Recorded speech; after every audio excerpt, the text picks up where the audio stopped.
What's up, everyone? Welcome to Program Your Remote. Today we're going to be programming a smart key to a GMC Yukon. This is a 2015 Yukon here, but it will be the same on a few different years.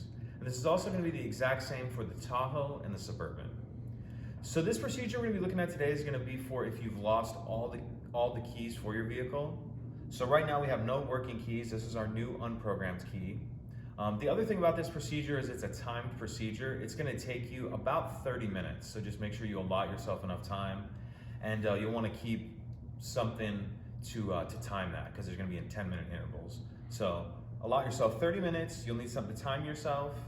And then on our new unprogrammed smart key, when you get it, there'll be an emergency key in the bottom, and we need to get that key cut. This will be the only part of the procedure you really can't do yourself. Your options for that are going to be a dealership or a locksmith. We usually recommend automotive locksmiths. So once you have those couple things, we can go ahead and get started. What we want to do is take that key and we're going to put it in the driver's door, and we're going to be turning counterclockwise or to our left 5 times. 1, 2, 3, 4, 5. If we open this on the dash, we'll notice there's the message saying remote learning pending, please wait. So at this point, we need to go ahead and set ourselves a timer. Your owner's manual says to give yourself 10 minutes, but I usually wait about 10 minutes, 15 seconds. So once we get close to that 10-minute mark, I'll check back in. Okay, so we're getting close to our 10-minute mark, and there's a couple things I want to go over quick, questions I get a lot about this procedure. Number one, do you have to leave the emergency key in the key cylinder? It doesn't matter either way. You can, or as you can see, I took it out. The second thing is the messages that we're looking at on the dash, those are always on there, but they only illuminate for about 10 seconds when you open and close the door. So if you're not seeing that, just try opening and closing your door. So we just hit 10 minutes, 15 seconds. So now what we want to do is we need to go in the vehicle. As you can see now, our message has changed. It says press engine start button to learn. So that's what we need to do. Come over here, press our stop start button, and then it's going to go back to remote pending, please wait. And at this point, we need to start our timer over. And we're going to go ahead, well, I'll reset this, and we're going to do it for another 10 minutes. All right, so we're coming up on our 10-minute mark for the second time. We just hit 10 minutes, 15 seconds. So we're going to go in here, and we're going to repeat everything we just did in the previous shot.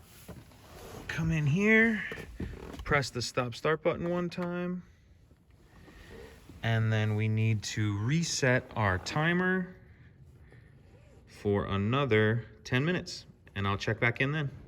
Okay, so we're just reaching our 10-minute mark for the third and final time. And at this point, you'll need your unprogrammed transmitter handy. We're gonna go in the vehicle, come in, and we're gonna press the stop start button. And now it's gonna show ready for remote 1. So we need to look in the center console. And this right here is gonna be the transmitter pocket. We need to place our unprogrammed remote in the transmitter pocket. Then we need to come over here and press the stop start button again. Now we need to take our remote and press either the lock or unlock button one time.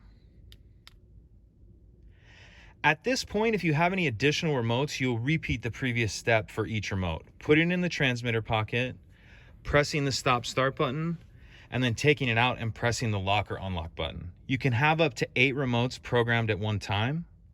When you're done adding remotes, we're going to hold down the stop start button for 12 seconds to exit programming mode. 3, 4, 5, 6, 7, 8, 9, 10, 11, 12. And now our remote should work. Let's test it. The remote portion working. So let's make sure it starts the vehicle.